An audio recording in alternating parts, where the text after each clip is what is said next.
verified confirmation that you were late to your job Yes. from the delay of the transport system. Yeah, but that's because like the entire setup of Japan and their social, not hierarchy, but like their social structure and their work environment demands that these public trains arrive at a certain time so that you can walk from this point to this point. Like it is so systematic that it's crazy. So that's why if this is being delayed, I think there's also something like certain other trains, like if it's delayed by X amount, the driver has to go out and personally apologize to all of the to the people in the train, because he has now done such a big impact. But then, like Japan has got a very, it's the whole thing of like the Far Eastern societies. They're very different from the Far Western societies. Like we've got very different ways that things are set up, but that's also the historical history of like how people were expected to behave. Like there's such a high trust society in Japan, because if you go into the countryside, they'll have like the stalls where like there's all this like produce that you can just go and get, and they'll be like, oh, here's much that they cost, and then you just put the money into a basket and you leave. Whereas if you were to do that in Europe, we have now arrived at a period where we wouldn't trust each other to do that. There are certain parts in the UK where they do it, and that's because you are in very rural UK. That's how it is here in the U.S. I mean, there are small pockets where, in fact, it's probably 2 miles away from my house. We've got a produce stand that's set up that's almost identical to that. 90% of the time, there's nobody actually attending it. They just, I mean, if you happen to catch them there when they're stocking the fruits and vegetables, okay, that's one thing. But yeah, no, exactly. But yeah.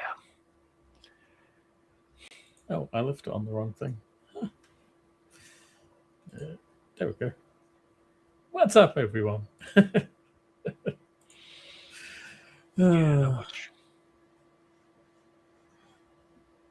But also, going back to a conversation that we were having before I remember that stream hadn't started yet.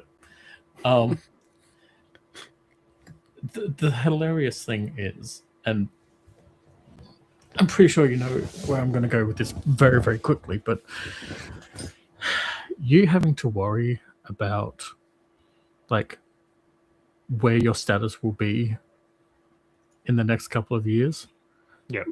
In reality, comes down to who will people choose? A clown or a bin? Or if what? Or a bin. Please.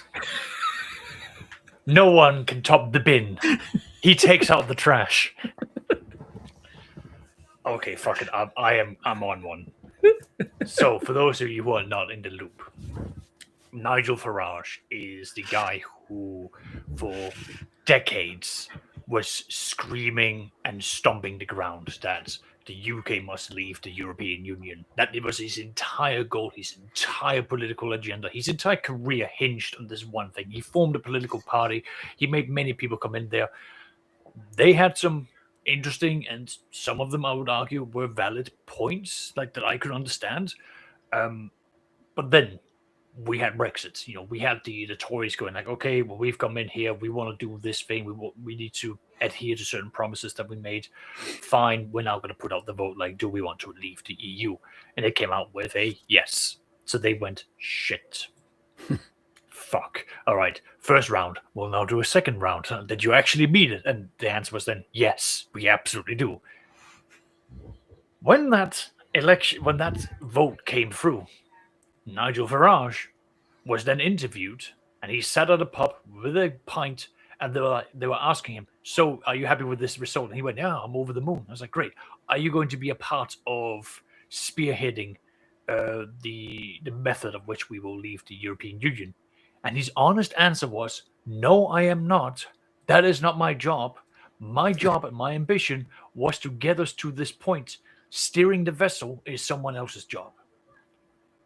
From that moment on, for the next 5 years, where we were we had a 5-year period to basically get our ducks in a line and negotiate with the European Union of how we were going to be leaving the European Union effectively. That was a shit show. It was And repeatedly a shit show.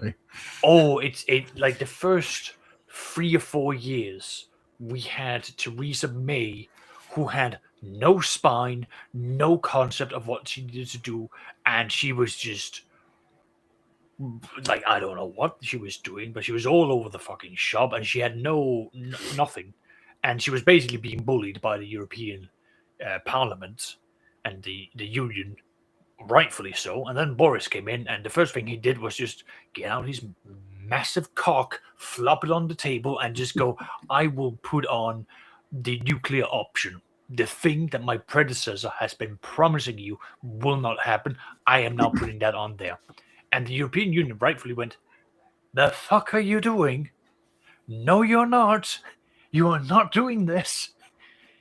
And then for the next 2 years, that was the entire thing up until December 31st at a minute to midnight, where they were still hassling out what they needed to do. They were on New Year's Eve in Brussels. They were going through every species of fucking fish that was allowed to be fished because of all the fucking hills to die upon. The politician went, we need to save our fishing industry. No, you don't. That industry has been gone for decades. You are not recovering that. That is going to be fuck all impossible. You should be looking at other things, trade agreements, working possibilities. If you really want to have the fishing things, you need to just outline, like, how are we going to do the rotations of fishing, or just flat out go, you won't do any fishing in here. And then they tried that, and the result was the British Navy having to go in there and stop them, only for the French fishermen to literally ram them and bully them.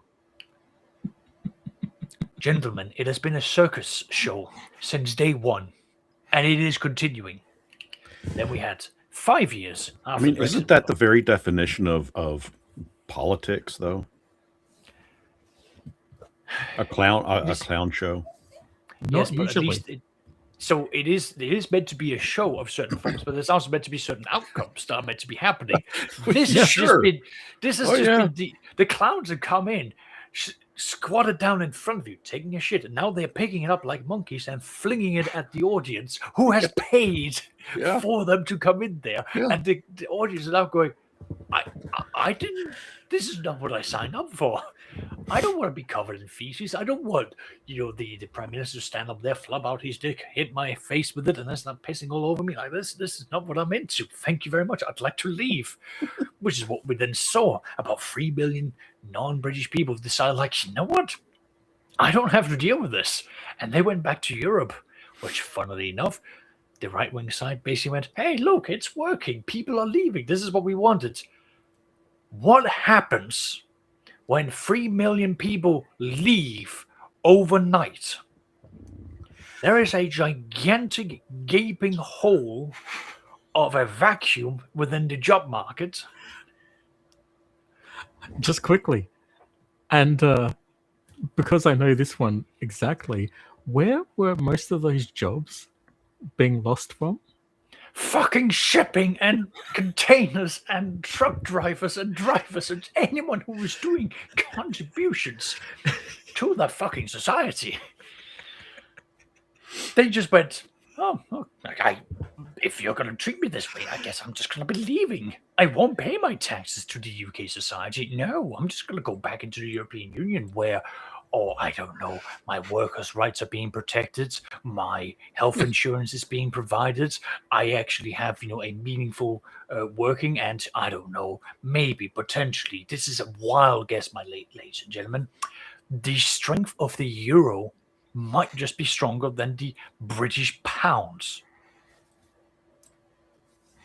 I haven't even gotten into how the inflation and pricing and everything else has gone so fucking out of control. Seraphis, you started this. I'm not stopping now.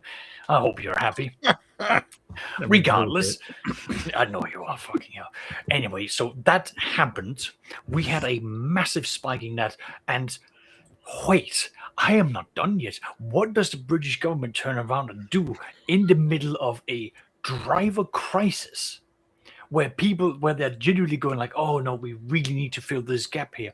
What do? They sit down and go, right, if you are taking your heavy goods vehicle license and you've only just passed the theoretical exam, we are not extending that exam because you have had to be sitting in COVID for 2 years, and our exams only last, like the qualifications only last for 2 years until you have to pass the practical, meaning, fuck you. You've taken the exam, you've been spending a lot of your personal time getting there, and we are in a desperate need of a job market, but we won't help you fill that job market by giving you any form of benefits. No, we needed the Parliament of Wales and Scotland to step in and actually go, maybe we need to do a few things that make sense. British government, nah, fuck them people.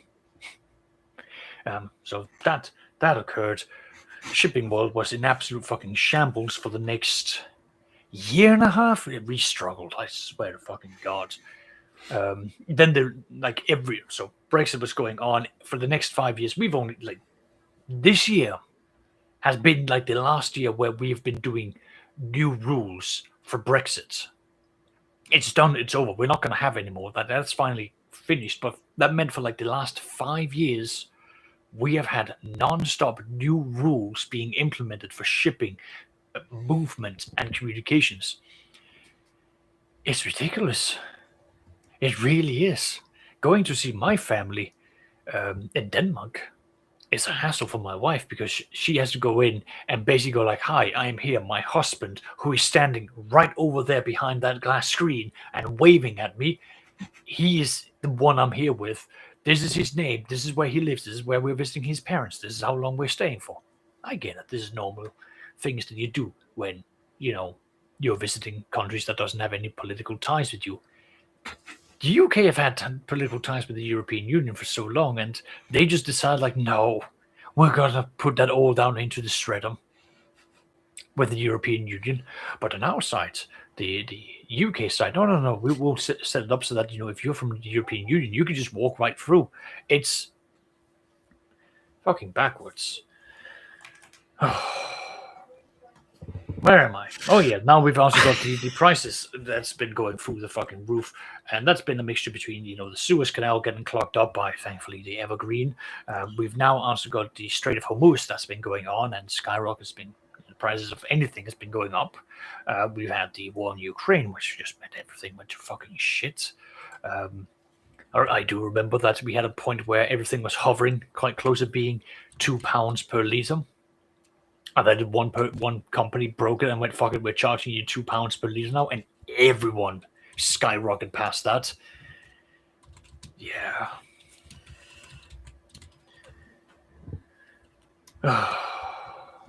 You forgot the other strait is now being targeted by the Houthis. I know. Jesus Christ. I can only take so much, really.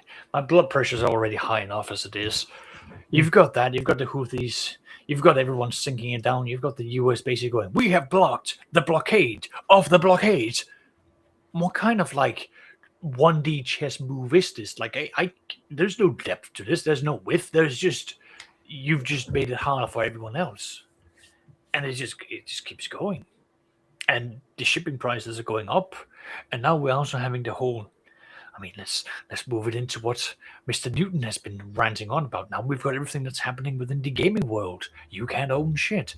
By the way, the servers are down. By the way, the chips for you having a decent computer is down. By the way, the one part of the gaming industry that seems to be giving a fuck about their customers, Steam, is being shafted by the gaming industry and by everyone else because they're like, it's a monopoly. They're charging 30%. Oh no. It's the exact same market rate that everyone else is charging. And they're just meeting market expectations.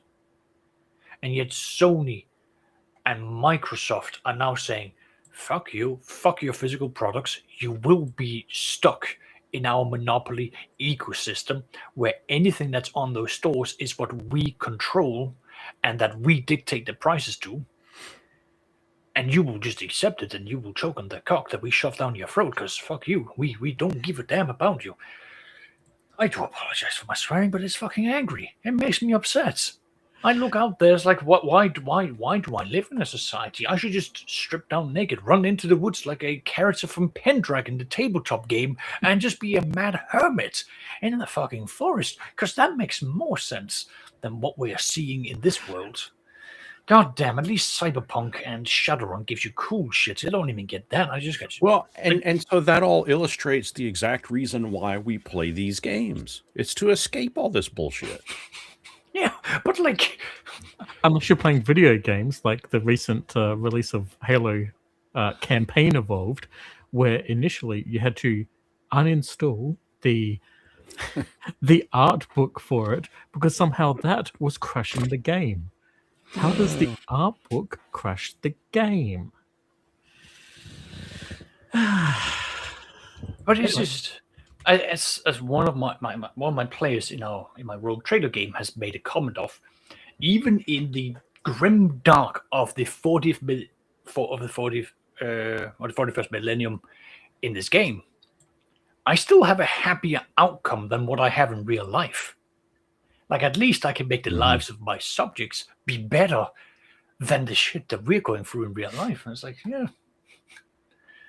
But mind you, I will throw my hands up and say most of my 40k games, if it is Rogue Trader, usually ends up becoming Noble Bright games, because it just gets a bit retarded otherwise. I'm happily living in a pseudo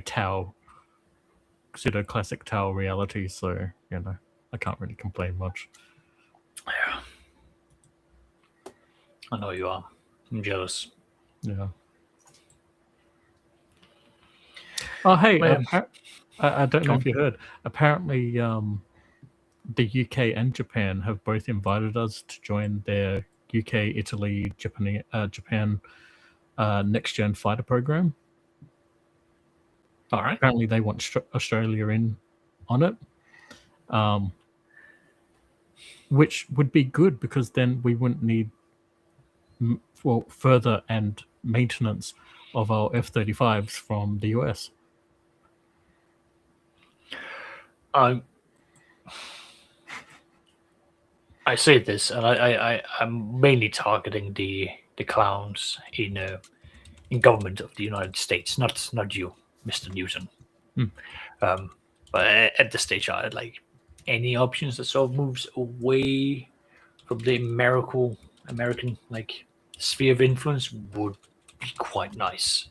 Yeah, which is why I'm happy. Like, whenever I hear that, like, Denmark or any of the European nations are going like, oh, maybe we should start sourcing our requirements from somewhere more within our sphere. Maybe we need to like reinvest some of our money and create our own military industrial complex that we can set up.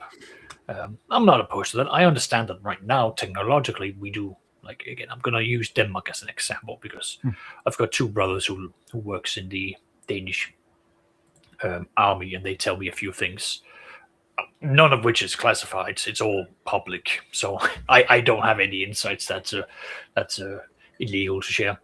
But like some of the artillery stuff that we've been bought is technically outdated equipment from the U.S. Army, where it's like the big truck that you could just like ride in, and then like the gun comes up and just start auto shoots.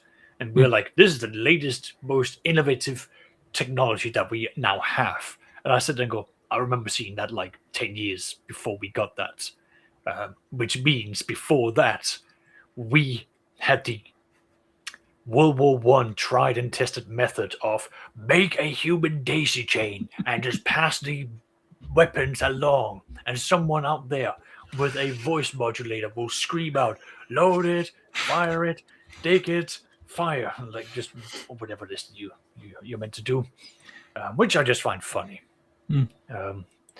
It does also explain some of the military documentaries I've watched from the Danish point of view, where the soldiers would go, yeah, no, the machine gun that we have is fucking outdated. This one was deployed as a peacekeeping thing back when Yugoslavia yeah, Yugoslavia was a thing. And it's like, oh. So I guess we've just been maintaining it since then. It's okay. It's okay. It's only 40 years ago. Yeah, 40 or so years. And, sorry, small tangent, but it's funny. Which still makes me laugh when you have, if anyone here is aware of the Great Nordic Biker War. No, can't say as I've ever heard that. No, I don't think I am. Okay, I will have to link it at some point. In summary, Hells Angels and Bandidos are two rival biker clubs. Yes. They don't get along very well. Now, there's been like this whole thing like building up where in Finland there was a bunch of like smaller chapters that was rising up, and they began sniping at each other until like Hells Angels and Bandidos came in, glopped them all up, and then they're like, all right, you can't kill each other anymore. You now need to actually sort of behave a little bit.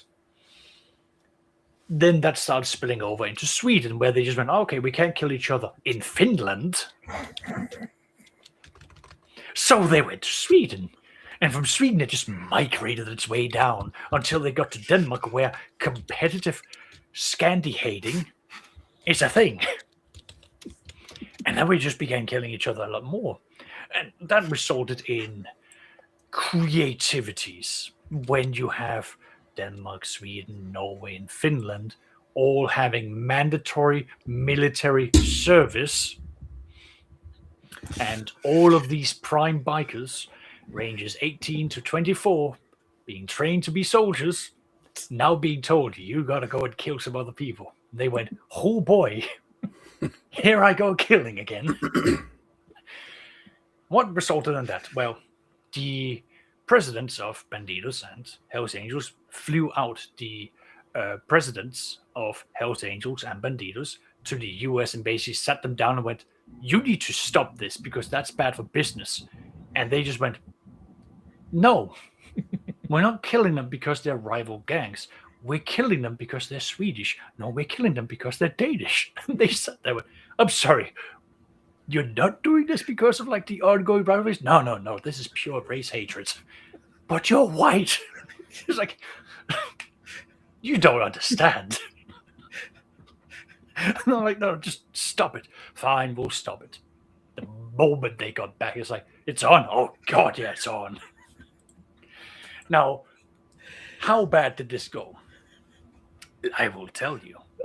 You see, the members of Bandidos and Hells Angels had all just finished their services with the Danish and Swedish and Norwegian armies, which meant they knew where the armories were.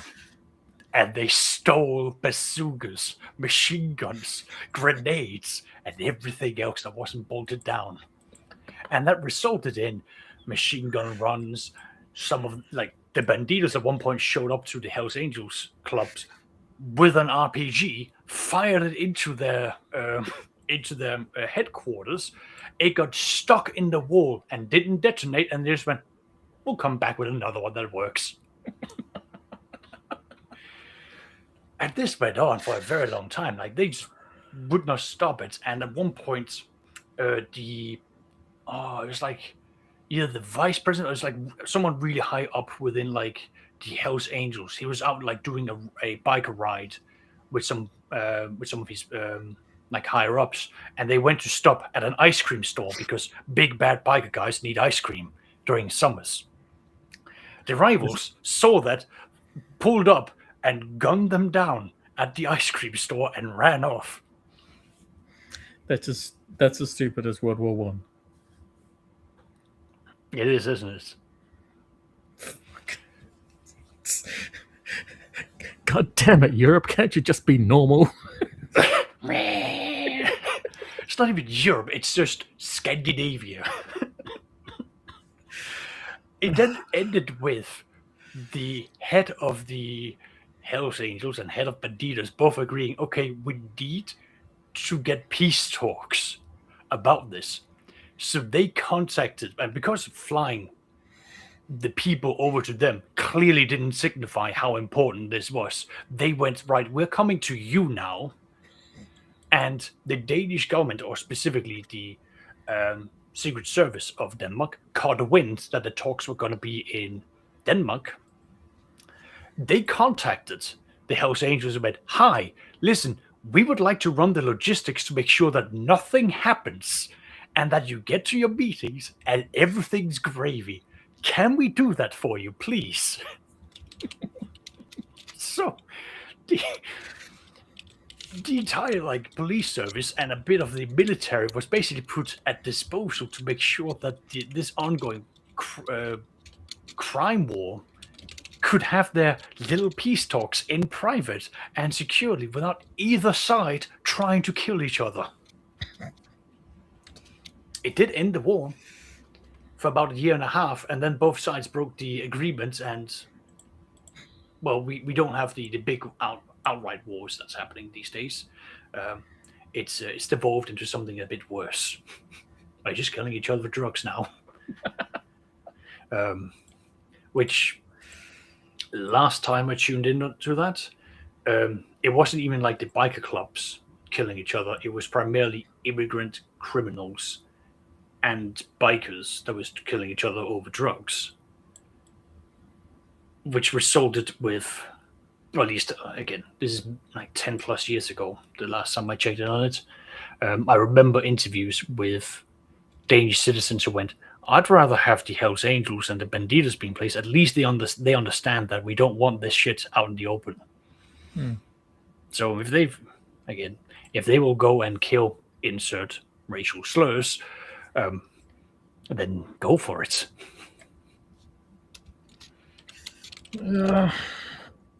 Anyway, that's my little tangent there. There's a guy called Count Dankler who's done a very funny synopsis of this entire thing. It's about an hour long, and it includes such wonderful moments as gunning down head of crime bosses outside of an ice cream store. Yeah. Oh, jeez. I don't know how you do it, Seraphis. You make me go from having a rage out about politics, talking about logistics, and I worm my way into talking about geopolitical hatreds between free countries that are, one is pastier than the others. I mean, I'm a sadistic kind of person who knows how to get people to talk when I want them to. All right there, Drukari, stop saying these things.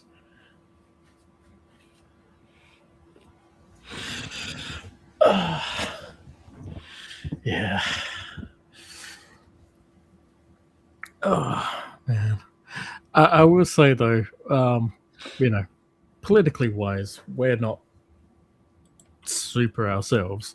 I mean, we've got elements of various walks of life, people currently questioning the government about why, if it's okay to renege on the Japanese sub deal and then renege on the French deal, which was replacing the Japanese sub deal, why can't we just renege on AUKUS, which was the renege on the French sub deal, and just go with AUKUS? AUKUS. Oh, I thought you meant the demon from D&D. No. I expected it to be the demon from D&D. I was like, well, it's Australia, and naturally they're gonna go, you know what? The demon prince of the undead might as well. Like, he's still gonna be better than Asmodeus. I mean, to be fair, if you knew what we called a lot of our military equipment, that probably wouldn't be too. Yeah. Hello, welcome to the Australian Self-Defense Army. Where Meet devil Orcus, worship. We have now made a dual contract with the Nine Hells and the Infinite Abyss. Why? We call this piece the Wand of Orcus.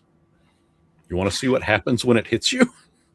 And these missiles are known as the Grassets because they will seek out and destroy anything that gets between them and their lovely side piece. So, I think I've talked about the fact that our loyal wingman autonomous drone fighter is called the Ghost Bat. God. The deploy the ghost bats. What? All yeah, right. a single F-18 can control 3 of them at once. I have Bat Out of Hell just screaming in my head right now. Yeah. So with thanks to Onduril, who is also handling the ghost bats, we're also developing autonomous drone submersible units as well for defense. And again, based on the name of a real creature that exists in Australia, or in this case around Australia, it is called the ghost shark. I have a question. Yes. I haven't even is gone it to with- the artillery unit yet. What is it with some of these military companies and naming themselves after Lord of the Rings references? Like we've got Palantir, Andwil. Like it just keeps on going. Yeah, but Palantir is like name themselves after something evil, and they are evil. Like Underworld is literally creating defense tech for defending our and New Zealand. So It's just funny. Yeah. I know. Like It gets better. But yeah, and then we've got our new mobile artillery vehicle, the Huntsman, named after the Huntsman spider, or that giant fuck off spider that all of you know from Australia. yeah. Yep. Have you ever seen one? Yeah. What's the largest you've seen? Ooh, about that big. Okay. And I'm doing it like this because that's where it was on me when I saw it. Oh, fun. Yep. Yeah. So how many new pairs of underwear did you have to buy after that? They're harmless to humans. Still, a spider that big right there on you? Yeah.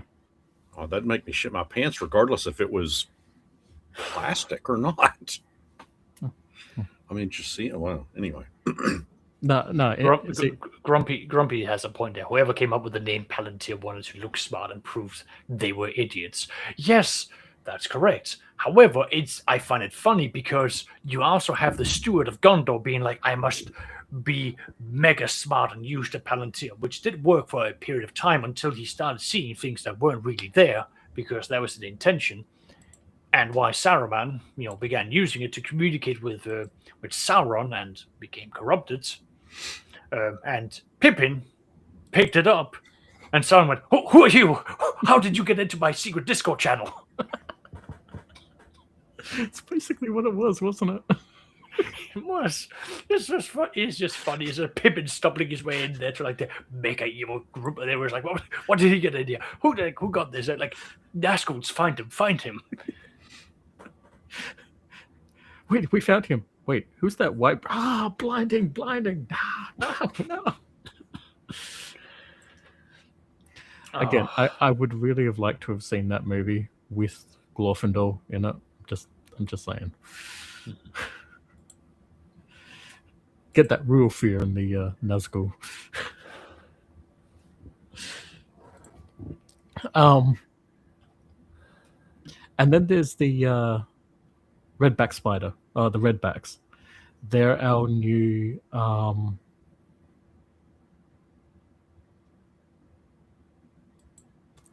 is it carrier assault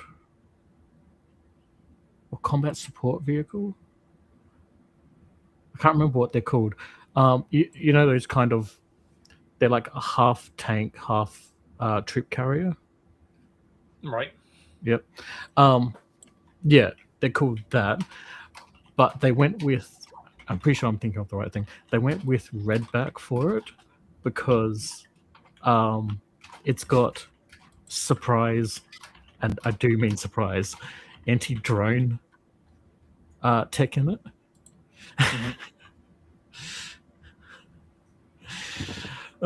Which, yeah, I just love.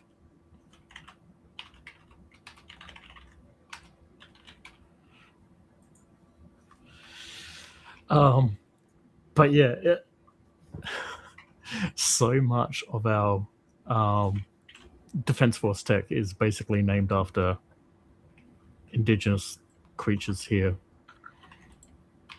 which is pretty funny. So, No, makes sense. oh, and there's actually doing again, I'm not talking about anything that you can't literally just Google and find out. They're apparently doing a Gen 2 of the Ghost Bat, which is going to be a fully autonomous fighter. It's like a big drone. Yes, but like fighter size, not just like half fighter size. And it will be capable of the sun. Yeah, and it will be capable of engaging on its own. So, or directed by the E7s, which are also named Wedge Tails.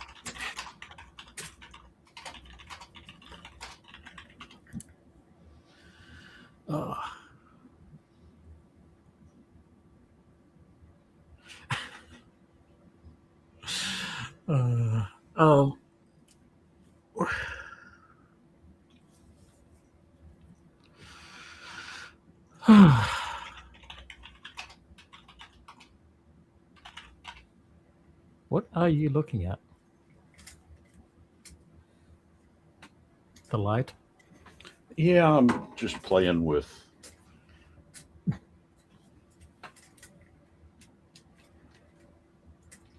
Lighting up his background. I'm just playing with it, trying to see how it looks. I got my new. Oh, yep. I got my new blackout curtain that is not a blackout curtain. And you can see the old library back there. Yep. So I don't know. Does that give it the illusion that goes much farther back behind me? I mean, a little bit. Not really. I mean, you can sort of tell it waves a little bit. Oh yeah, Yeah. this does. Yeah. Yeah. I don't know. I've got it currently. I don't like the light. It's too halo-ish. I've got it currently up on a rod up top, and so I mean it's like a curtain. I mean it kind of flows in like that. What I'm thinking of doing is taking it off the rod and then just flattening it out and tacking it directly onto the wall, so that this ridged stuff isn't there. Mhm. But yeah, so like, you see how bright it is, right, outside? Yeah. I've got another blackout curtain, which you can see how well that blackout curtain works. So if I move that blackout curtain aside, you see how awesomely this blackout curtain works? Oh my God. So, yeah. So if I have two blackout curtains, It actually works. It kind of works. Now, there's still some up here in the lighter part. You can still kind of see some sunlight come through.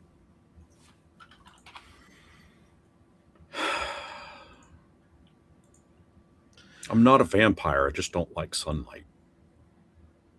I wouldn't judge if you were a vampire. I appreciate that.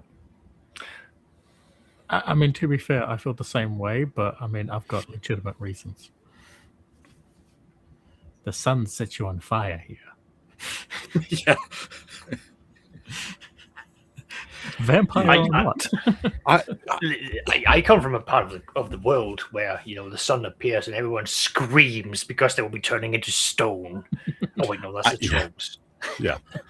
I would love, Seraphis, this is what you need to do. You need to write a story. And I bet you this would be a pretty good seller. Here's the concept, the idea. The name of it would be called The Australian Vampire.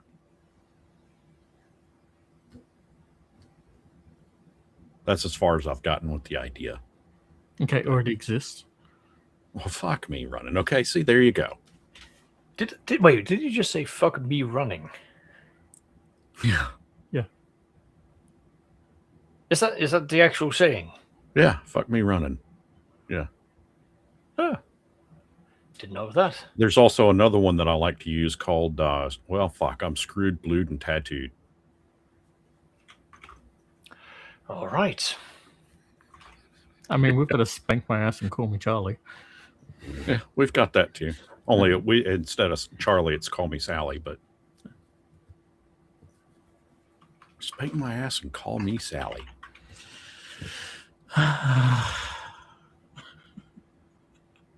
So there's already a book out there called Australian Vampire. Oh no, there's already like old indigenous stories of a vampire-like creature. Oh, Yeah. okay. So it's like I can't remember what it's called, but it's like a humanoid. It's about 3 or 4 feet tall, and it hides up in the trees. Actually, it's got a lot in common with the drop bear. Anyway, however, it's like Vampiric drop bears. I love it. it's like hold on. It's like this color red, and it's got suckers on its hands that it feeds, that it drinks your blood from. And if it completely drinks all your blood, you fall asleep for a day, and then after, when you wake up, you slowly start turning into one. You start getting shorter and shorter. Your skin starts going redder and redder. Yara Ma Yahoo. Yeah, Yahoo. That's it. Did you find a picture of it? Yeah. Yeah, it's pretty. Wow. Yeah.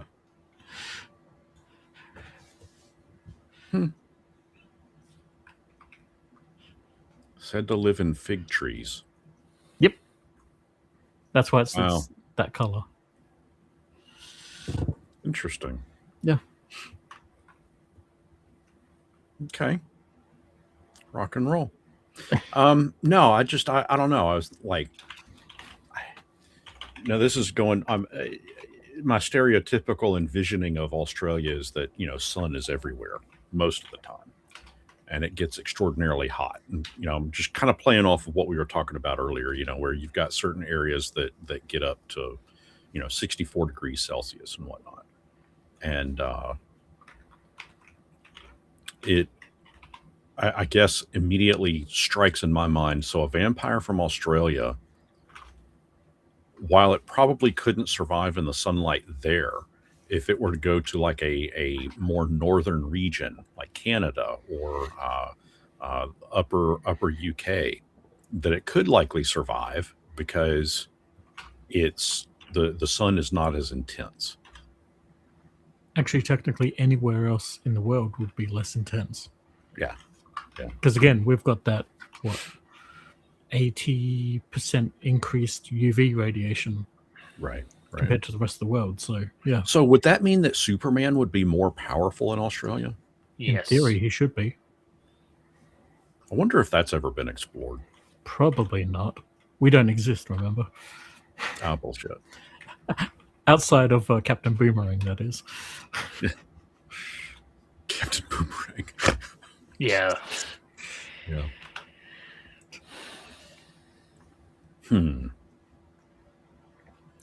Yeah, thanks, DC. Oh, and best of all, you made Captain Boomerang a white guy. That's just, wow. Can't tell you how many problems that brings up. I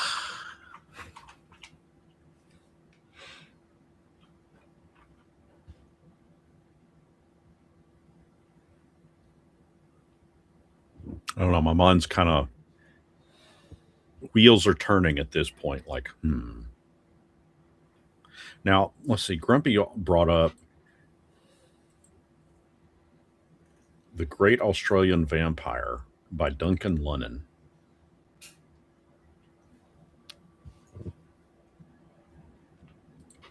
I don't know what that is, though.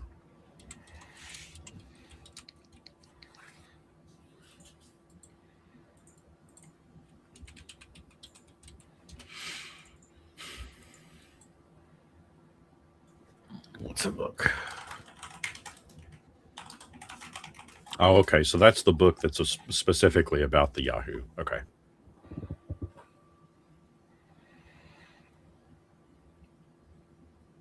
Wow, did I completely hijack the conversation? Sorry.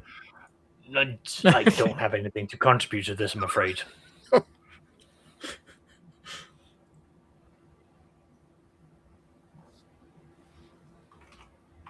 Well, we could talk about the that Paizo partnership. Yeah. Ending.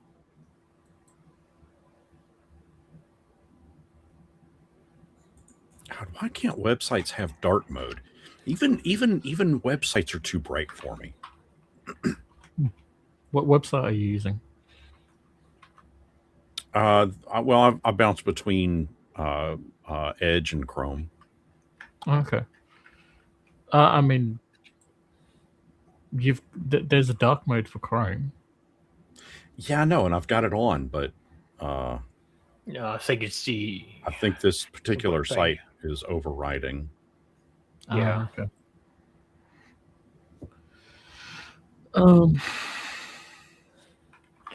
I mean, I'm guessing from what I'm sort of seeing from this is effectively they are, like you said, they're ending their partnerships. They're pulling out.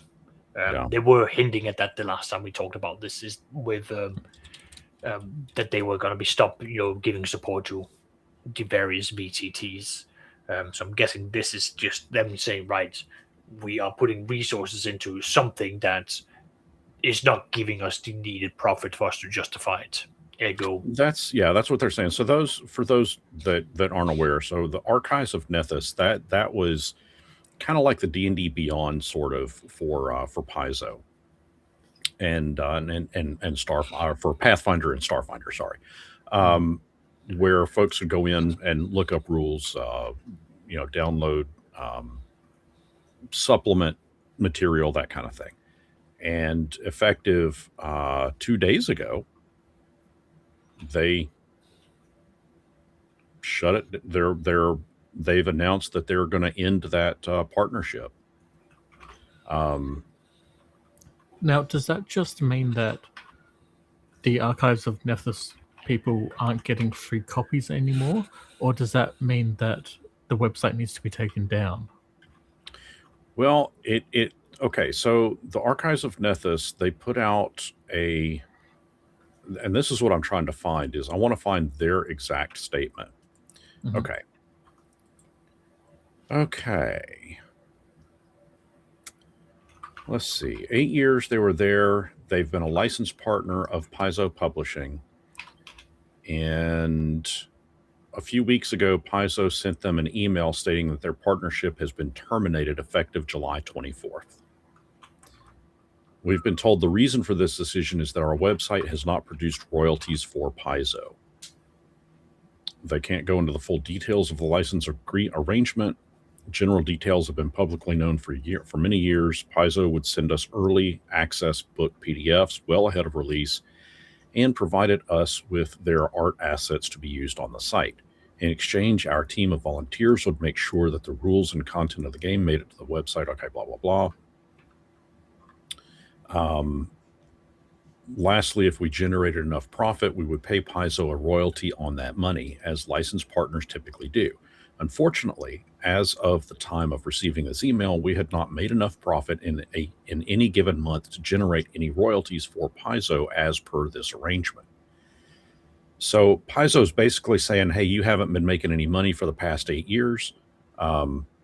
We need to cease this license. I guess I can kind of understand that, but I mean, I understand that because go on, you go first. No, go ahead, because I think you're about to say exactly what I was. They are downscaling, and they are looking at effectively having to say, right, we need to make a profit. We are not seeing the return of profit by giving out these products or these assets, be it rules, artwork, or the like. We are not seeing that being returned back into us. As they said, they hand it over to them, they upload it into their system, and then it is down to the royalties, i.e., can that site promote the usage of those books and products and what have you to then be enough that the platform can generate money, and then they pay out to Paizo. And they're just saying, well, we're not earning money that way. We need to downscale. We need to take this revenue income, and we need to like find a way for us to get a larger share, or like something that's more consistent to us. That's my understanding of what they're going for, which from what we've seen from Paizo, they are making these hard calls where they're going to have to turn around and say, right, we need to end partnerships, we need to end agreements, and we need to just cut out big chunks of ourselves so that we can say, right, we control it, the money's coming to us, scale it down, which is painful. Yeah. And then get things in order. Yeah. So it does continue to say that that the Archives of Nethys will continue to support the community. Paizo has even encouraged them to do so under the community use policy instead of through the partnership license. That the changes moving forward as of July 24th, you'll see three core things happen. They're going to take down all artwork that's not compliant with the community use policy, which is going to be the majority of the artwork. They also have been hosting the original Paizo PRD. I don't know what that is. Paizo reference document. Paizo reference document, yeah, like the SRD. Under legacy whatever dot, with the partnership dissolving, they're going to take that site down. So the PRD is no longer going to be available.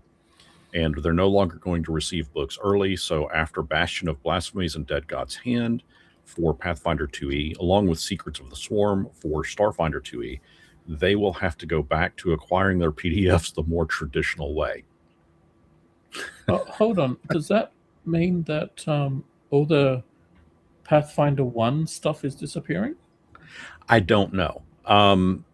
Because that's not stuff that Paizo is actively doing now.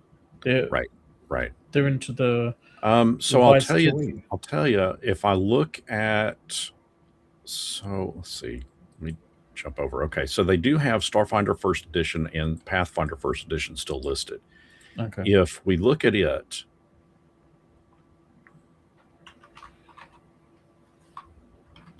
I do still see some artwork.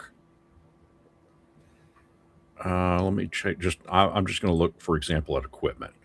I don't see any artwork listed under equipment.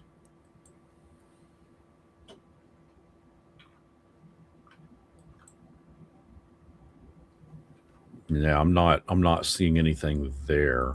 So maybe, I mean, looks like the information is still going to be there, but the artwork may be being removed. And that's a similar thing that happens with D&D Beyond, or D&D Wizards of the Coast with their artwork. It's through the fan content policy that a lot of artwork can be used on fan sites, and that's what I understand that this is going to be moved to. The Archives of Nethys is going to be moved to more of like a fan content site as opposed to an officially licensed site like it has been in the past. Yeah.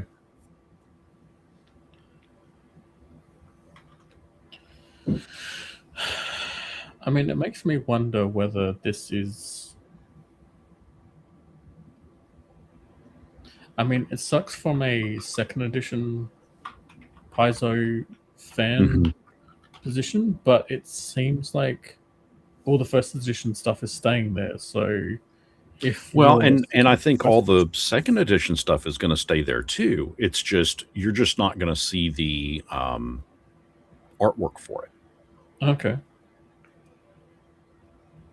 Well, in that case, is it really as big a deal then?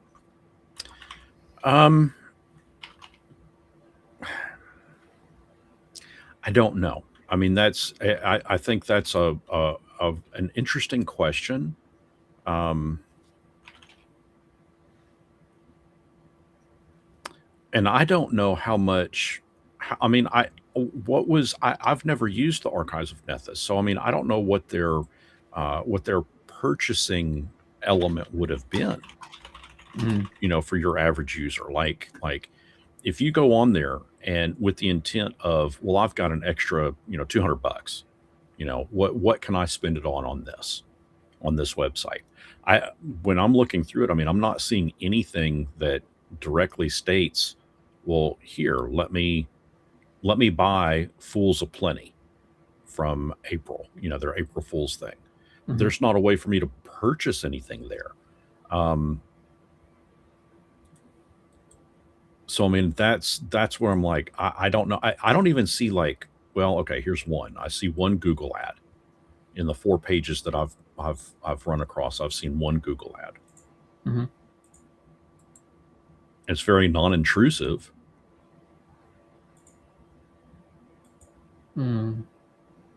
But yeah, I mean, so I don't know what they actually have put in place to generate money. I see a couple of hyperlinked things on here that when you click on, it takes you directly to Paizo's website to purchase it. Do you think it might have a embedded link in it saying that you came from? It could be. Let me jump over to one of those real quick. I'll take a look. So okay, so for example, the newest book is High Seas. No, it doesn't look like it. So this particular link is store.paizo.com/pathfinder-lost-omens-high-seas. No affiliate link at all. And see, that's what I would have set up. I would have certainly set this up as, now it's entirely possible that they previously had it. Yeah. You know, because I mean, all of this had to have been resolved 2 days ago. Yeah. And then, of course, you go onto Paizo's website and they say, due to high order volume, orders are taking longer than normal to ship. Thank you for your patience while we work through orders as quickly as possible. So is that legit? I mean, are they really seeing such high order volume that they can't fulfill all of them? That doesn't sound like a company that's struggling to make money to me. I think it's...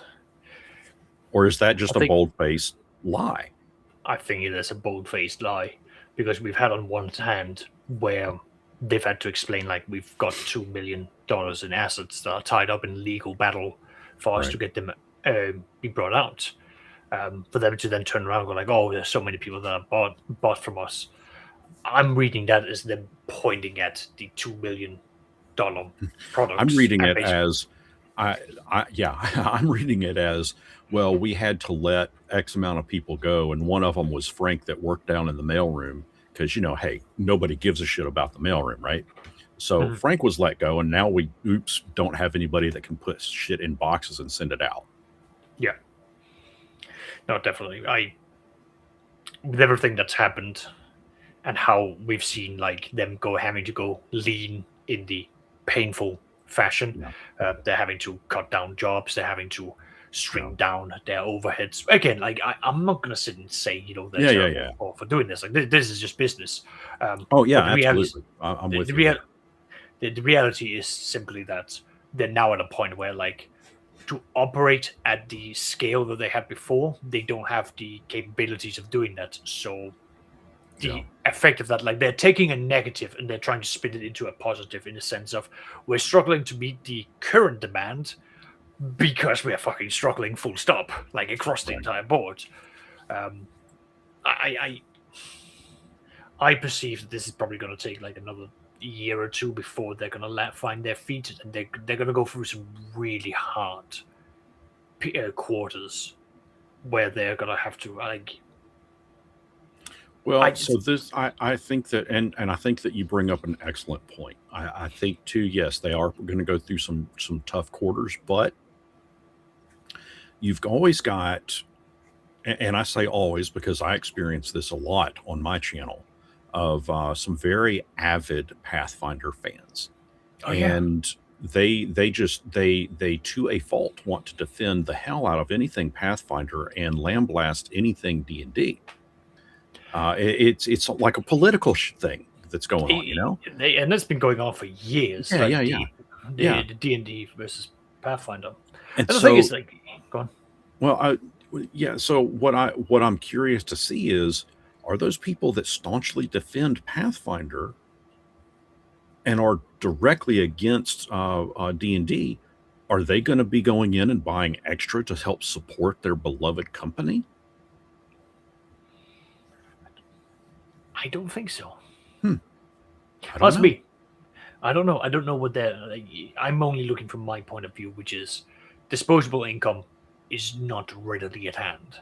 Sure. And I just think that from the Western world, that's become like a increasing shrinkage. Like, we don't have the amount of money that we easily have before, because we're not in the top 10% of society. So I don't think we can really sit there and go like, oh yes, buy another 100 stock of this. Right. But I also do think that a lot of this is like the negative zeitgeist of Pathfinder v D&D, because there's a very long period, and I was a part of the problem, where it was you played D&D or you played Pathfinder. There was no in between. There was no like discussions of like, oh, you can have fun this way and that. It was like, oh, you're playing this, you fucking filthy Pathfinder, you fucking filthy, corporatist or whatever it was. Right. And then there's all the Australians who are just like playing Shadowrun or Call of Cthulhu and just being like, the fuck is wrong with the rest of you guys? Yeah, you're sitting at your porch.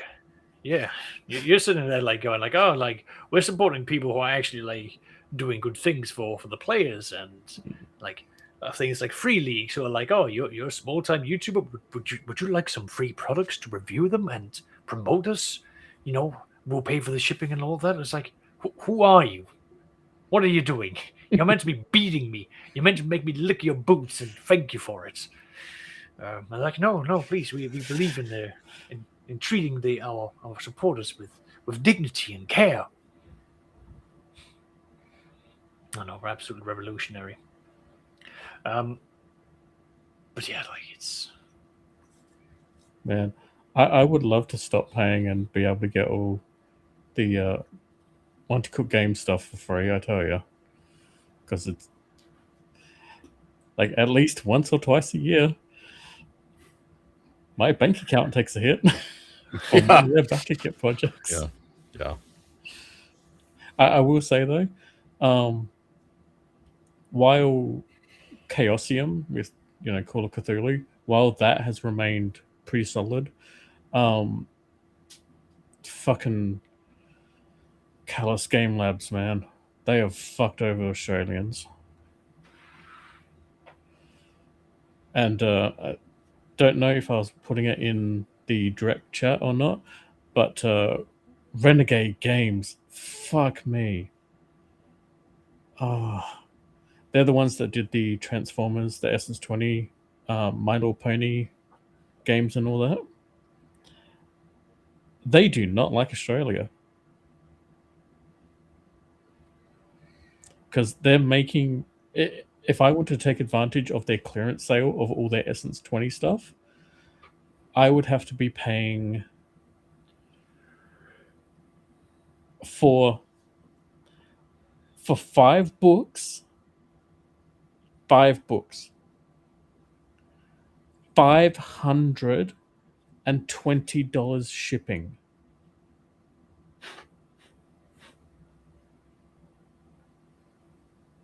Yeah, that's... What was it that you were showing? You were talking about the other day. Yeah, is that what it was? I think it must have been. Yeah, like $100 or something shipping. Yeah. Meanwhile, freaking Kobold Press is shipping $100 now, and then you've got fucking Montecook Games over here being like, "Oh yeah, here's your newest item. Do you want us to ship it to you? $40 for shipping." That's Australian, by the way. It's like, oh, Yeah, I can do $40. That's easy. I mean, 100 annoys the crap out of me, especially if it's only 2 fucking books. But you know, $40 and I got what, 4 books and a bunch of tat and stuff when MCG was doing their sale the other week. Fucking yeah. Well, I'll tell you this: I'm reading on Paizo's forums. There's some interesting comments being made about this, about the archives of Nethys. I'll post it here if you want to copy and paste it for anybody. But I mean, it's a bit too in depth to just run through and start chatting about. But yeah, if you take a look at it and you're curious, there's some strong opinions on it on both sides. Yep. Posted in chat. Actually, I guess I could probably post it in the description of the video as well, or stream. This is the this is the official announcement from Paizo regarding it. The other is the forums thread. Mm-hmm.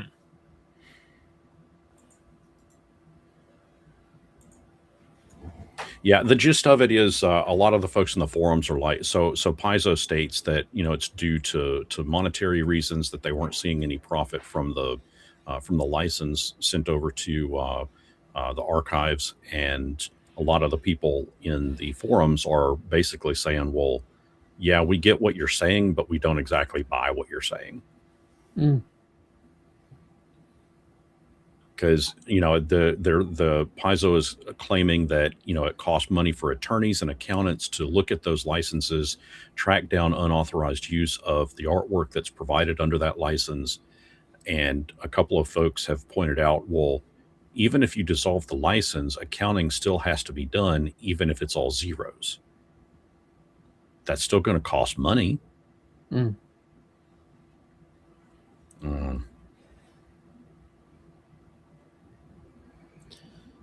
Yeah,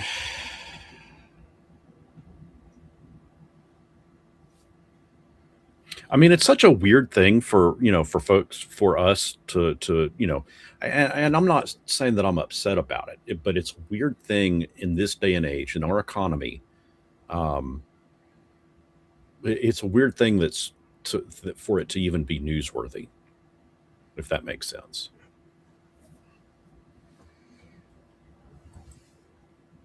What do you mean?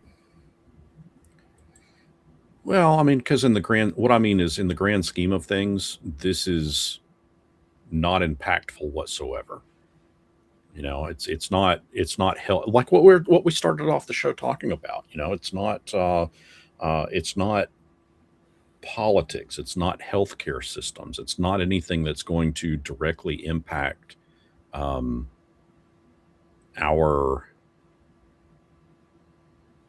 I guess, worldly safety.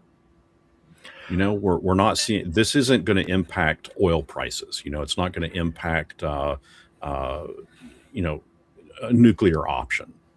No, like you're very right. Like it's not going to have a worldly impact, but it's not really the role playing game.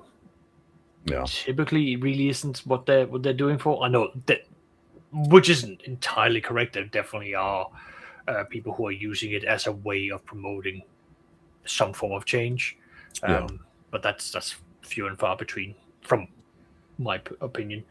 But it's still something where is, from my perspective, I still think it's worth keeping an eye on, because we had, like, going way back into like the 80s and 90s when TSR, D&D was going under.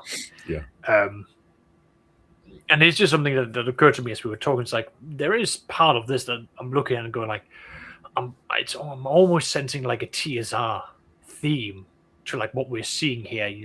Overheads that aren't in control, company that's sort of like a bit in ramshackles. Because I know Paizo turned Mhm. around and they made certain decisions from the company of like you have to work within Right. X amount of distance and what have you, which all had negative detriments to the company, and they're now having to go in and do some course correction. Um, but unlike TSR, who became like the foundational point of the role-playing universe and the role-playing games as we know them today, Paizo has been like the one who's come up and said, right, we will use the same system, but we are now going to do something fundamentally different than the SRD and the D20 system. Right. So seeing them now going through the turmoil of financial problems, it does sort of beg the question of like, okay, well, I think they can pull through. It's going to be difficult, but I think they can. And Paizo has made it very clear that they want to move away from being anti D&D, and they want to really cement themselves into what makes them different. Like Pathfinder Second Edition is already different. I mean, yes, it's Right. still D20, but they're going in a very different route, from my understanding. But then again, I've been too deep into the D&D aspect, and I'm only just getting around to like coaxing or manipulating or coercing my Sunday group into considering doing Paizo, because I want to do Starfinder or I want to do Pathfinder Second Edition. Yeah. Pathfinder Second Edition has a really cool artificer like character in that. Yeah, I mean, I just like the fact that one of the things that they're doing is like, oh, you've now got 3 points. So you can do 3 different attacks, but then every subsequent attack thereafter has a penalty. You can move 2 times and do an action, or like it just gives that little bit of like flexibility that I think would be more enjoyable. And it's one of those things that evolved off of, hey, people were kind of already home gaming Brewing. that Yeah. kind of it, and so yeah, it being translated into actual mechanics is one of those things that I think people just like to see. So Yeah.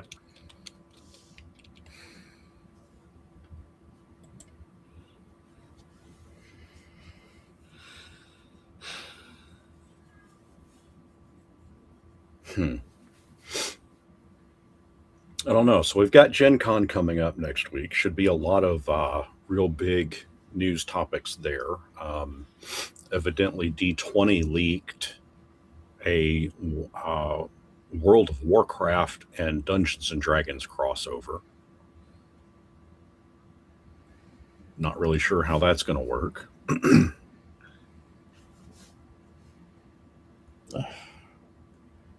exhaustingly and capitalistically, I imagine. Well, I mean, the weird thing is, I mean, WoW has kind of like fallen on its face in the past few years. So it's like, it's just a weird, I don't know, it's just a weird choice because it's like they're just not that relevant anymore. I think they have at most like 2 million subscribers at this point from, a record of 12 million that they used to have years ago. And it's like, yeah, okay, I get it. 2 million is, I mean, that's still a pretty healthy number. I get that. But I don't know.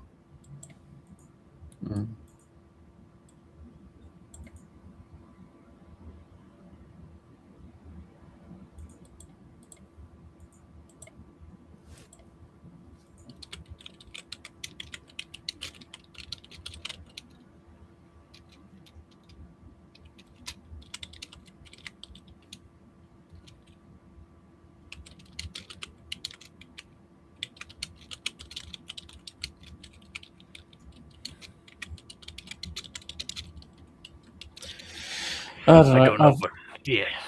Go on. I was just gonna say I've never really paid attention to the Gen Con and all that kind of stuff. Anyway,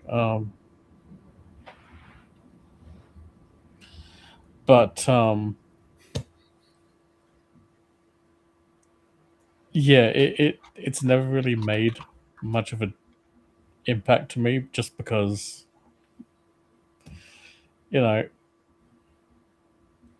Australia's all the way down here. Yeah, and I mean, even if it were to impact you, I mean, what are the odds that you're going to get it cheap? Yeah, exactly. You know, and if you did get it cheap, what are the odds that it's going to cost you $100 fucking to have it sent to you? Yes. Yeah, I get that. See, so now you're telling me a reason that I really don't want to move there. That is the one and only downside. Yeah. We are effectively very far away.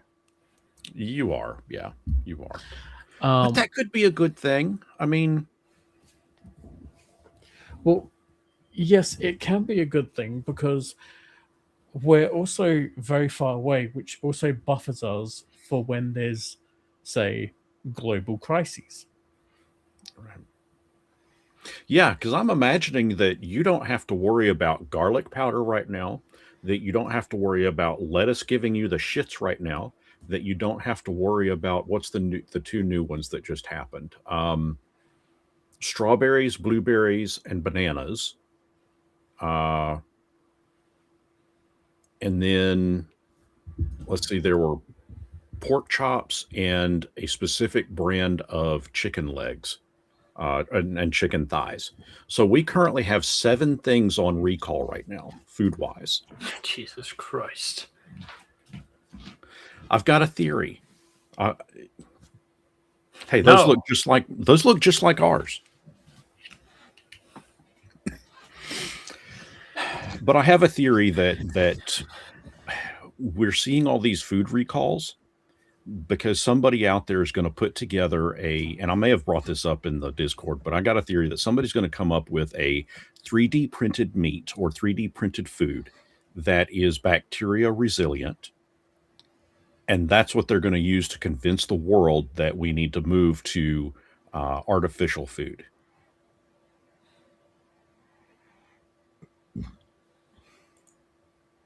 And I mean, with saying it sounds like, oh man, I mean, not only am I wearing a tinfoil hat, I'm wrapping myself with a tinfoil blanket. But when you sit back and think about it and consider all the stuff that's on recall, shit, that kind of does make a little bit of sense. The thing is, like, I know we've already been experimenting or like working on artificial food and the like, so that's been in a pipeline for at least 10 years. Yes. It's not been received with the whole like, oh yeah, this sounds amazing. It's been received with like, I don't like the concept of that. And it's like, and going by what we saw in COVID again, bit of tinfoil hat, bit of reality. There were a lot of attempts of forcing people to sign up for things or do things that wouldn't have been able to be done without a crisis and emergency powers being enforced against the people. So back in Signing up COVID, for what kind of things?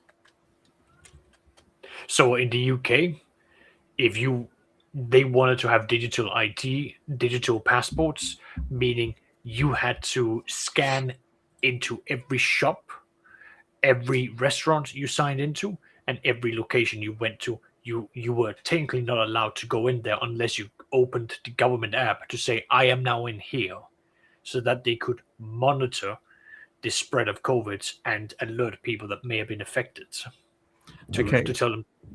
So we had something similar, but it was the SA Health Direct app, which had already existed. It's just they added the feature for scanning into locations so that if an outbreak happened, they were able to note, oh, there was a spread here.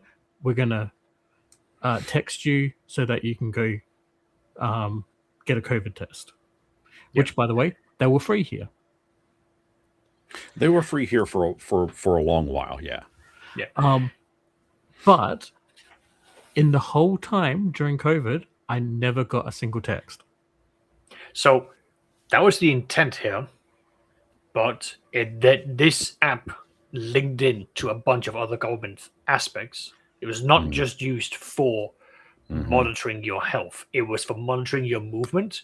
It was used and put into a bill where they wanted to then replace official government IDs with digital IDs, with the intent of those IDs being linked to your bank accounts and other aspects, meaning everything that you are as a person is now centralized by the government, meaning they can see your bank details, they can see everything within there. That was the foot in the door. Like, get people to use this, get this normalized. We will move towards this direction, and they've been doing this since the early 2000s with Blair. He wanted it back then, but couldn't do it due to technological reasons. It's looped back around during the COVID, where they're like, okay, we'll now do it this way again. Originally, it's an outbreak. Think about your fellow people. But this was a give them an inch, they will take a mile situation, because your health app was linked to much more than just your health. It was So linked did you guys see or experience in your countries with COVID mass buying of toilet paper and hoarding of toilet paper? Yes. Initially, yes. However, then the funny thing happened. Word got round that we actually make toilet paper locally in every fucking state. And people were like, oh, so we don't need to rush by Hoard. toilet paper because, yes. I know why this happened. I know why all of this went around. It all started in this man's imaginary country. And via social media, that spread to all corners of the earth. And people genuinely thought toilet paper was running out. And that is why, so yes, it happened in Australia. People realized, oh wait, we do it locally, that's fine. But the rest of the world didn't realize that.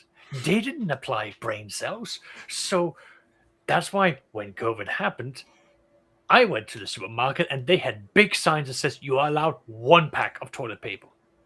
Same with meats. You're allowed 1 item of this, this, and this. You're not allowed more, because people mass hoarded everything to the point of go on. To look this up, I'm gonna copy the word. I want you guys to see the definition of it. Sure. Well, while you're doing that, I just want to slightly defend myself and say that at least what happened here was that once everything calmed down within a few months,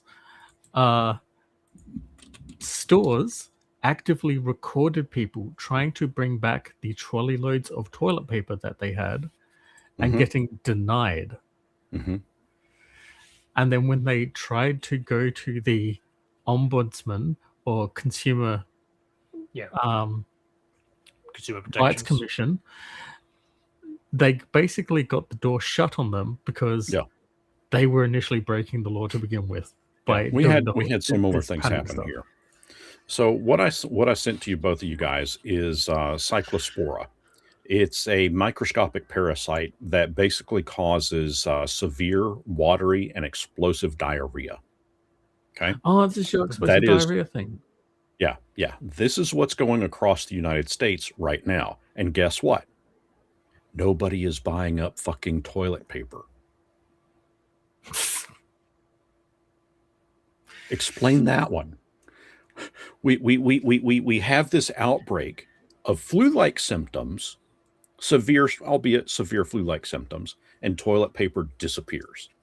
We have a whole bunch of people shitting their pants, and toilet paper is everywhere.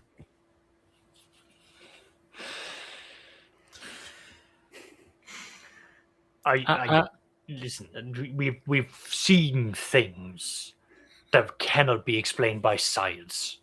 Yes. We would have to run another test, Mr. Newton, to scientifically test whether this can be replicated. But I think the ethics committee board committee board is staunchly against a simple, humble Dane applying biological warfare against the world to test out whether an idea works or not. But his hypothesis is it's all just for shits and giggles. I see what you did there.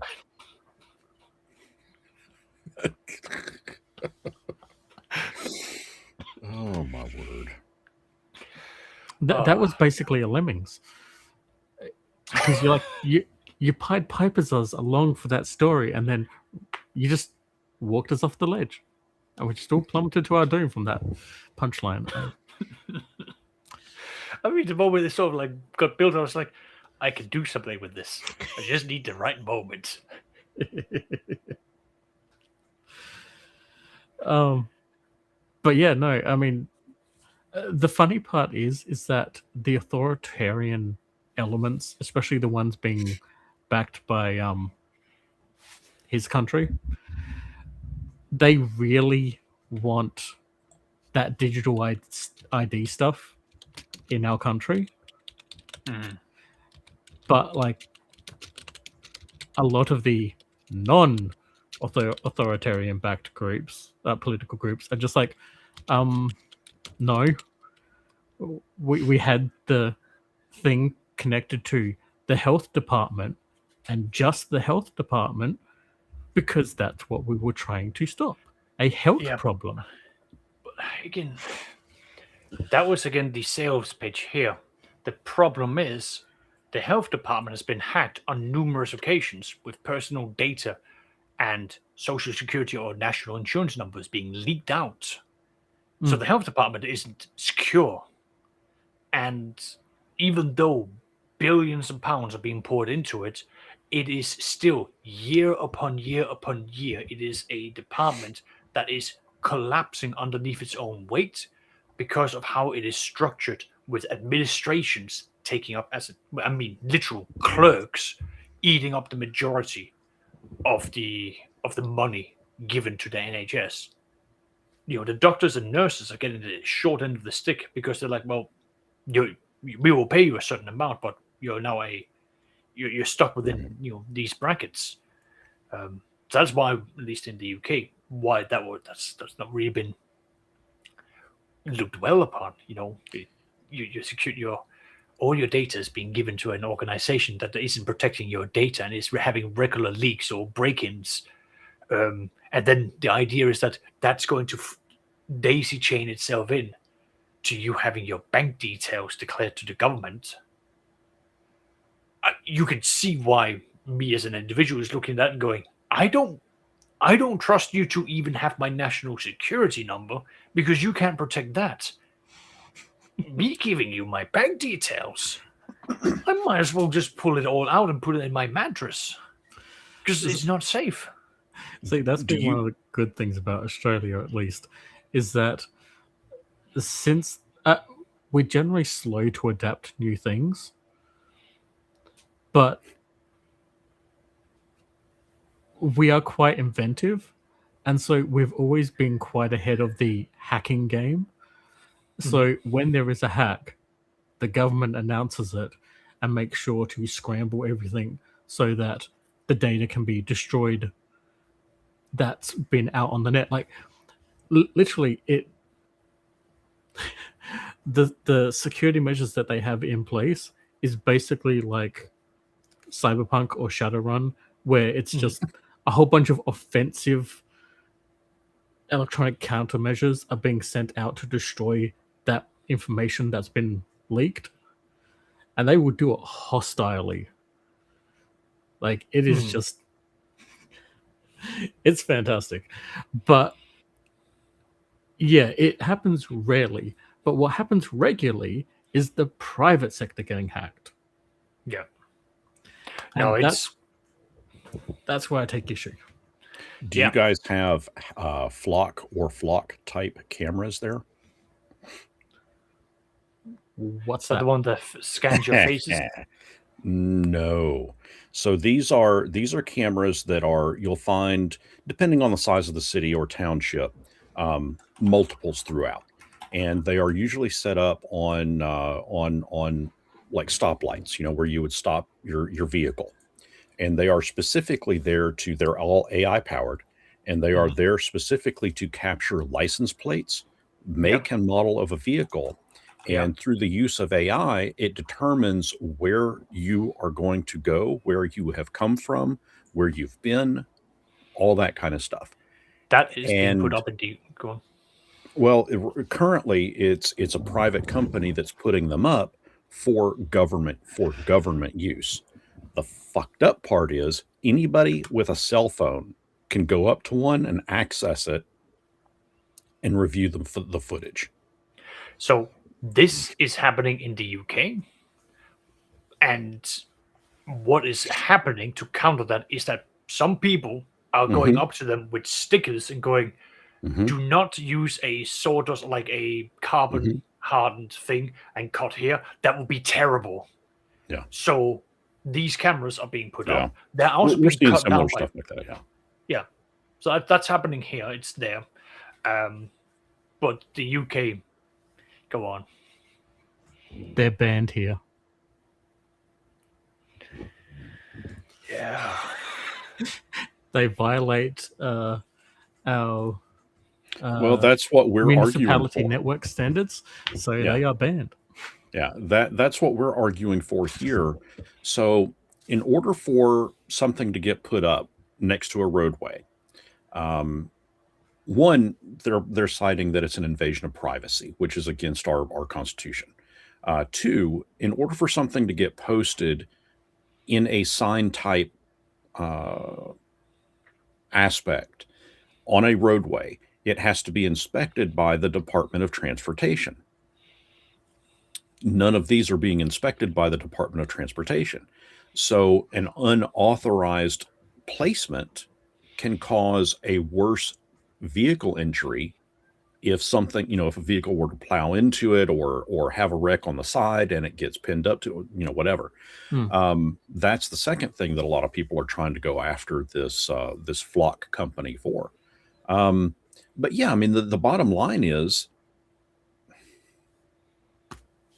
this is turning into a 1984. If I may. They already are. In the UK, what they have done, what they've been doing over the last 5 to 8 years, is they have been bringing out cameras that basically scans your face, your facial structures, all that good stuff, and currently it was deployed and used by the Met, or the Metropolitan Police of London, because every time that there is a protest, they come out with these cameras, so anyone who doesn't hide their face will be captured via that. They will use the cell phone geolocation to figure out who they were, so that if that protest turns into a riot, anyone who is documented to be there will now have arrest warrants out for them, whether they participated or not. And then mass roundups happens. We're seeing this happening at the moment with some instances. They don't target specific people. They literally just go, no, big net, make examples out of people. So hundreds of people are arrested and kangaroo courted through. And I can get into that for a bit. But they began testing this out by putting these face scanners up at very popular shopping streets. And people will they'll put up and basically go, hi, if you go in here, you will be scanned, because they were required to do that. Most people didn't read it and just walked through and they got their face scanned. A few people then went, I don't want my face scanned. So they put on scarves and things and walked through. The police would walk up to them and say, you're not allowed to do that. You now have to take it off. It was like, well, I don't want my face to be scanned. I'm not consenting to this. And well, you're now breaking, what do they call it? You're being antisocial, i.e., you're not behaving in a way that we permit you to. You now have to take this off. It's like, well, I don't want to. I'd like to leave now. I was like, no, you must take it off now because we're standing in front of you, and you must have your face scanned. There was I have COVID, so I must wear a mask. Yeah, but they didn't care. They insisted that he had to take it off. I'm highly virulent, so yeah, I'll take it off. But is that a risk you're willing to take? At that point, they were willing to pretty much say yes. Yeah. Or they would, hell, I'd even sort of the police here is just, they do things that's just like, again, you don't have First Amendment rights here. We don't have freedom of speech. That's the first thing I need to really hammer home. Your speech is not protected. You will be put to jail for posting on social media anything that can be deemed hateful. So that's the first thing. These things have now been popped up. now you've got these cameras being more regularly used by the police across the country. Any basically what they're doing at the moment is if you participate in a peaceful protest, you will be put on a list. They will have your name, so every time that there is something, you will be cross-referenced. Were you a part of this? Are you a public nuisance? And then they will start developing a file on you. And they can develop a file on you if you post something on social media that is not deemed to be appropriate. If you participate in protests, if said protest is then turning violent, you will have all your previous history be brought against you in court, where they will argue that you are a criminal for your behavior, for your antisocial behavior. Minority Report. That is indeed a Minority Report, yeah. But they're using all of the tools available to do this. Yeah. I don't know, man. I guess I'm glad that I'm in the, to use a football term, I guess I'm glad that I am in the second half of my life. I feel really bad for today's youth. I feel really concerned for today's youth. And what is this world going to look like in 20 years? I do expect that in the next 20 years, something is going to snap. Or we're going to see something absolutely horrifically violent happen somewhere. I think so too. And I mean, and consider the tyings that this has. I mean, on my second channel, I've been very vocal about Sony and their move to all digital. And it's not even so much about digital. It's about ownership. It's removing one's ownership. It's removing one's freedom to have a choice of what to purchase. That's the deeper message that I'm trying to get across to people.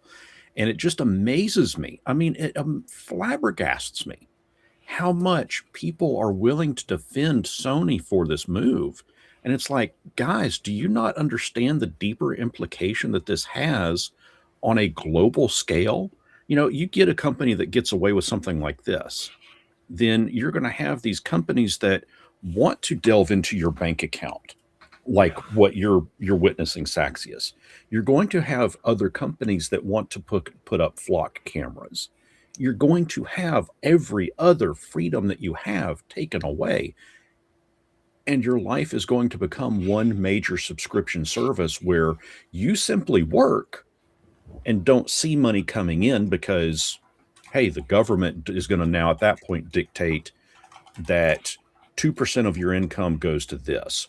Another 8% goes to this, until 100% of your income covers what they want you to have. The group of people I hang out with on Sundays, one of the recurring things that we have when we talk politics is that we all agree that something's going to snap. Mm-hmm. And we don't think it's going to be pretty. The amount of things that we're seeing being taken away from us is absurd. And we're all more or less sitting and agreeing that we might reach the point where the French Revolution is going to have to repeat itself, but in a modern sensibility. Where the hell is Anonymous in all of this? Well, it's Anonymous, Q, Occupy Wall Street. I mean, at the end of the day, I think a lot of them were actually used as proxies. That's Like if I remember correctly, like they were proxies for other messages. Oh, stop being so Spock Seraphis. I'm sure you were sitting and promoting that. No. No. You have to understand something. Australians for a long time have been well aware of US propaganda. Yeah. So when we see things like Occupy or things or Get Up or anything like that, the majority of Australians start to get suspicious. And when we start looking into it, we find shell companies. And then we find a certain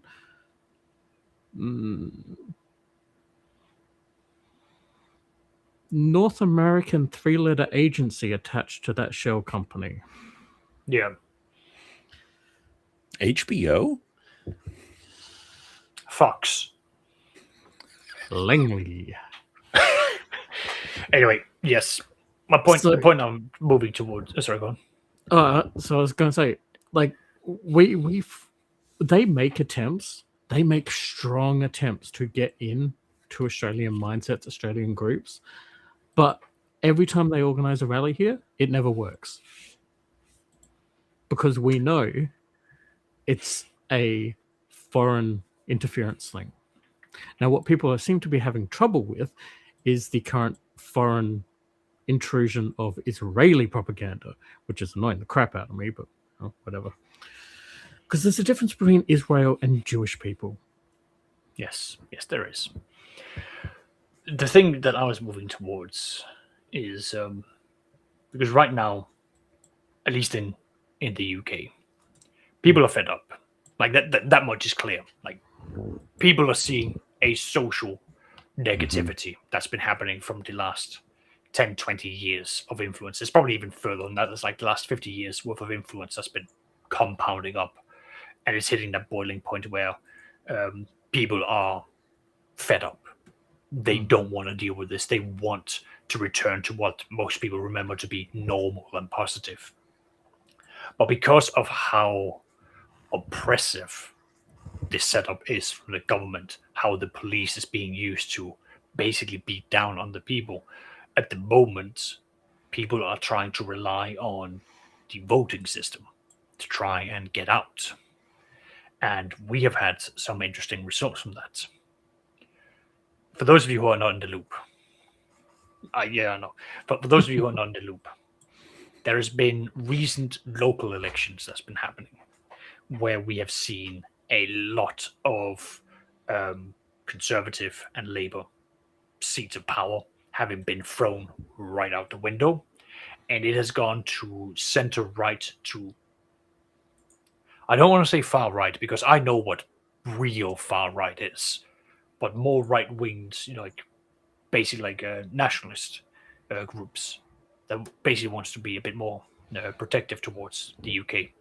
They've got policies I don't agree with, but I don't want to call them what they aren't, and they're not that far right. They are now getting into power in certain places, and the current prime minister, or not the current one, the previous one, has stepped down due to internal pressure after 2 years of being on the job. The new person has stepped in. Now, he was not elected in. He got the position because no one within his political party challenged him. He was the only one who stepped forward, and we don't have a general election for how the parties are meant to be until 2029. 3 years is going to have to pass until we start seeing something that's going to happen. And the prime ministers are not elected by the people; they're elected by the governing or the major ruling political group. They have an internal vote amongst their representatives. The people do not get a say. So I think I'm going to steal from Asmongold, if I may quickly. But the current setup that we've seen with how the prime minister has been used is that the prime minister is going to come in, he's going to do a bunch of changes, people will hate him, and then they go, oh no, quickly, take him out. And then they put a new person in. And then usually people sort of go, okay, he's not the previous guy, we'll be fine. And then he does a bunch of things that people will hate him for, and then they take him out and they put him in again. Well, the hate is not going away. Right now, people are so angry, not at the leader, but at the party for not being able to do anything competently. And that's now meaning that's when the upcoming general election is going to happen, I think it is going to be an absolute shit show. And to make it even worse, there is currently a seat that's being challenged because Nigel Farage is stepping down. And he's the one who's initiated Brexit and a whole bunch of other things. He's also being investigated for being given £5 million in crypto money. from Which a is why he stepped down in the first place. because he's being investigated, and he is saying the thing that you look at and go, "No, you're guilty as fuck," because he argued that he wants to be judged in the court of public opinion rather than by the court of the judicial system. Now, if anyone ever says that, you look at them and go, "No one wants to do that." So we now have his seat up for grabs. None of the other political parties have said we're going to run against him because that's a absolute loss. It's worthless. But there is one man who has dug his way out of the trash, One bin. risen up, one bin, one man, one thing. Count Binface, an absolute joke who has run in every election. But this one, I genuinely think people should vote for him because he's promising things that are more realistic than anyone I can ever think of. One affordable house, nationalize Adele, make her a national treasure. I love that policy. And in every interview when people go like, "Oh, like, should we have a real conversation with you? Like, should you take off the bin?" I was like, no, we shouldn't. But this is a serious topic. Is it? Is it really serious? I'm sitting here dressed as a bin man talking to you who can't even do proper reporting. When was the last time you did proper reporting? And he just goes on there, talks absolute smack. He has the same three or four policies that he says. And when people ask him like, "So do you think you're going to win?" No, I don't think I'm going to win, but I think I'm going to be making a better point than my opposition.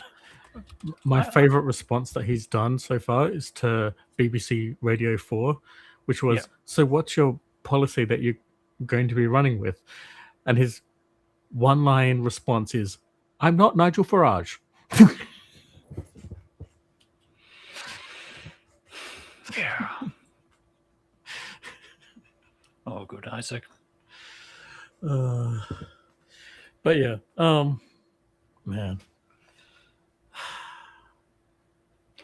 But really, it's an absolute joke. And my concern, as we said, within the next 20 years, I think something's going to snap because right now, the system is not working. We're not getting any results. One thing's for sure. Truth is never found in the simplicity. No.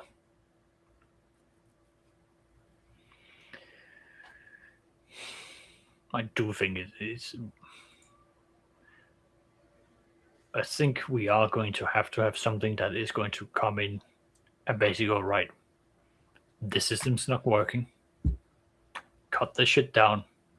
Fire this many people. And these things that are working from whatever back room door where we don't know about, well, actually we do know about is fucking MI6, have them put on the front row seats of being fired, if not imprisoned. Because what I learned in the last 6 months is apparently psyops have been used against the British people themselves by MI6. Yeah, so we're lucky ASIO is too incompetent for that. Yeah. And the moment I learned that, I just went, okay, well, if this is and apparently this is a known thing within the government, it's just one of those things where I was like, okay, well, Prime Minister just needs to go, right, well, we're now doing this. We're doing internal purchases. We're doing this. Fuck this. Pull out our support from all these other things, reinvested into these aspects. Keep the what's it called? Ensure that there is fair taxation, and do whatever the fuck you can to get the average person to have a bit more money. Because at the end of the day, that's really the people you need to be supporting. You know what? There's actually a country that uses a Westminster system that actually focuses rights of the people as a priority. Yeah, hire people from that country and get them to write in the system because as it currently stands, it's not fucking working. You should really do that. Listen, that's my stance. Like, get people who actually prioritize the people, get them in, rewrite the current rules, and lower the taxes on the working man. Like 100%. I know Australia is not perfect, like, but the funny thing is that we constantly rank around 10 in the world for things. Like, we don't have the best healthcare, we don't have the best workers' rights, all that stuff. But collectively, we're always around 10th in the world. And at best, that's about 27 ranks higher than the US. So I do understand that when you're running a country, there's more than just like single issue things you have to address. Yeah. Like, I'm going to take recently the big debacle that the UK had was the head of the Ministry of Defense resigned because the budget was so abysmal that he couldn't continue. Like, he had nothing to work with. He also, the army of the UK is gone. Like, I'll put it to, like, it's actually to the point of where they're having to run very old school recruitment ads to try and get people back in because they can't get people in. Yeah, despite the fact that you guys sent the Dragon into the Strait of Hormuz as a way, as the European alliance, deterrent to try and stop the US and Iran from shooting each other and just fucking up that whole thing. The Dragon's actually fucking barely working. Yeah. It's that thing is that fucking warship's history is known to us, and to see it just barely chugging along, that's a fucking disgrace, man. I'm going to touch on a touchy subject here, if I may. Yeah. If Argentina turned around and said, right, we're taking the Falklands, I don't think the UK can take it back. No. They definitely can't. The only thing I think the UK currently has got going for it is their special forces. Because everyone's saying, like, okay, these are the best. And even then, I am willing to table that there's the SAS and the SBS numerically are just outnumbered by most other rivals, that they won't be able to make that difference. I can say categorically with insider information that while the SAS are some of the best in the world, that is not referring to the British SAS. Oh, what? It's Australians now. Yeah, the SAS are. And it's not technically Australian, it's Australian and New Zealand. Oh, fair. Yes. We join all our defense forces together, so yeah. Historically speaking, I know Denmark was trying to do that with Sweden, Norway, and Sweden and Norway. We don't include Finland. Well, no, because they're Finns. Exactly. Anyway, but that was a discussion. They've got demons and freaking people with spikes on them. Yeah, no.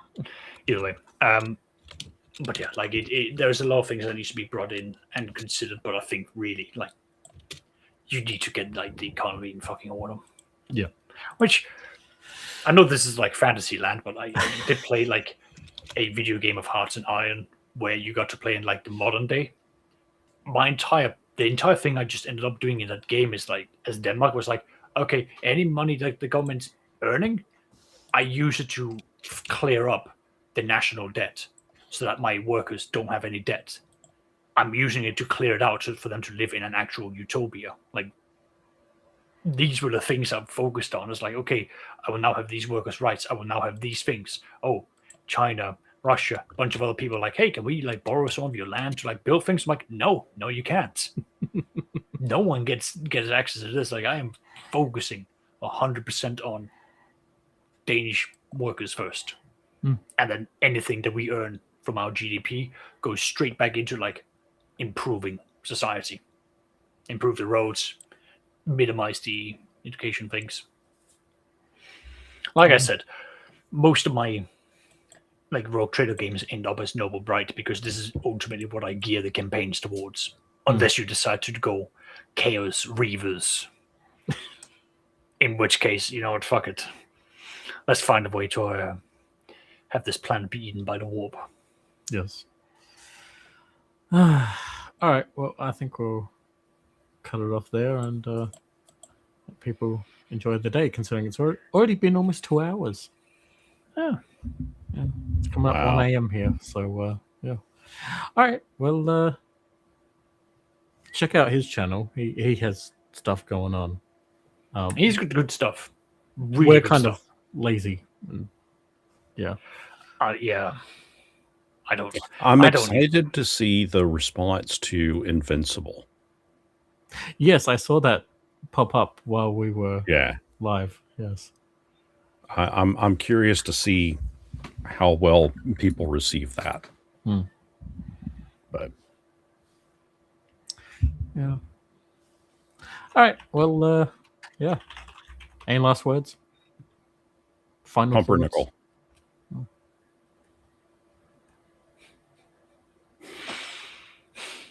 I've got nothing. I don't do shit around here. Okay. Well, I mean, I enjoyed a lovely steak and potatoes, onions, capsicum dinner tonight. My bowels are perfectly great. All the food was like made here in Australia because like we've got the weird tropical lands for it. Also, did you know we actually grow bananas up in Queensland? So like even the bananas are local. So like Yes. Oh, we found out that part of that parasite, the reason why it's existing, is because the farmers were using recycled water, which was shit water, to spray on all of the plants to water them. yeah, so we use recycled water too, but it's clean. Not here. I think the last time I went to a water waste recycling as a kid, the guy there actually explained like, yeah, we do all of these things, but by Danish standards, you shouldn't drink it. But it's clean enough for us to return the water to the ocean. So we clean it out from all the horrible things, and then we return it into the ocean because it's not going to do any damage there. See, we put it through as public water for keeping the greenery. So it's actually used. It's safe. It's technically safe, but it's not up to drinking standards technically. Yep. So they use it for like all the like green area watering Yeah. and stuff, and like public water access for like hosing and stuff. And yeah, it's kind of funny.